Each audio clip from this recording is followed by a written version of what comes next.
Okay, so hi, good day. This is Daniel Dugahan, and for today's video, I am going to tackle about the severe bleeding. So what is severe bleeding? It's signs and symptoms, and its treatment.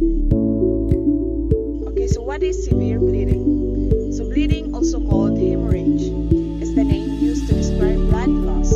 It can refer to blood loss inside the body, called internal bleeding, or to blood loss outside of the body, called external bleeding. So blood loss can occur in almost any area of the body. Internal bleeding occurs when blood leaks out through a damaged blood vessels or organ. External bleeding happens when blood exits through a break in the skin. So blood loss from bleeding tissue can also be apparent when blood exits through a natural opening in the body, such as the mouth, vagina, rectum, and nose.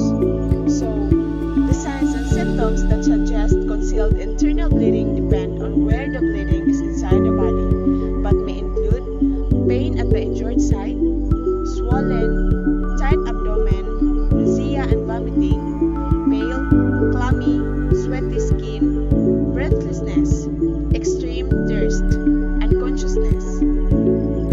Some signs and symptoms specific to concussion caused by trauma to the head include headache or dizziness, loss of memory, particularly of the event confusion, altered state of consciousness, wounds on the head, face and scalp, nausea, and vomiting. So if the bleeding isn't controlled quickly, they may lose a lot of blood, become unresponsive, and possibly develop shock.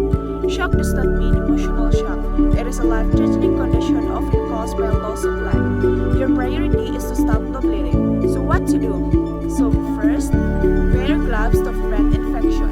So with open wounds, there's a risk of infection. So wear proper protective first aid gloves if available to help prevent any infection passing between you both. Second, apply direct pressure to the wound using a sterile dressing if possible, or a clean non-floppy cloth to stop the bleeding.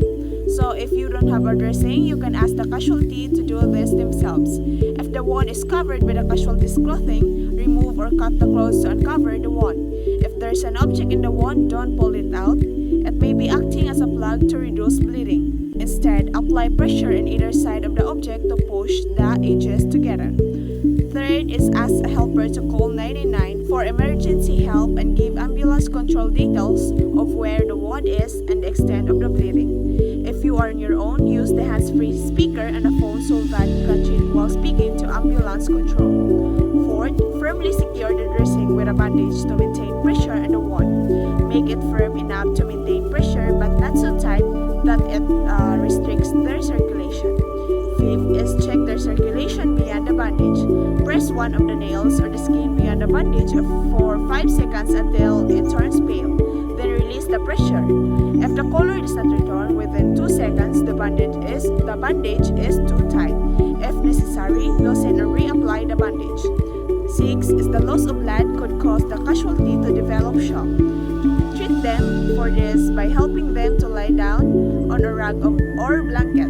Raise and support their legs so they are above the level of their heart. You should then loosen any tight clothing around their neck, chest, and waist and cover the casualty with a blanket to keep them warm. 7. If blood comes through the dressing, remove it and reapply pressure with a new dressing or pad to control the bleeding. Once the bleed is under control, secure in place with a bandage, tying the knot over the wound to keep the pressure on. 8 is support the injured part with a sling or bandage and keep checking the circulation beyond the bandage every 10 minutes. Lastly, keep monitoring their level of response until help arrives. If they become unresponsive at any point, prepare to start CPR.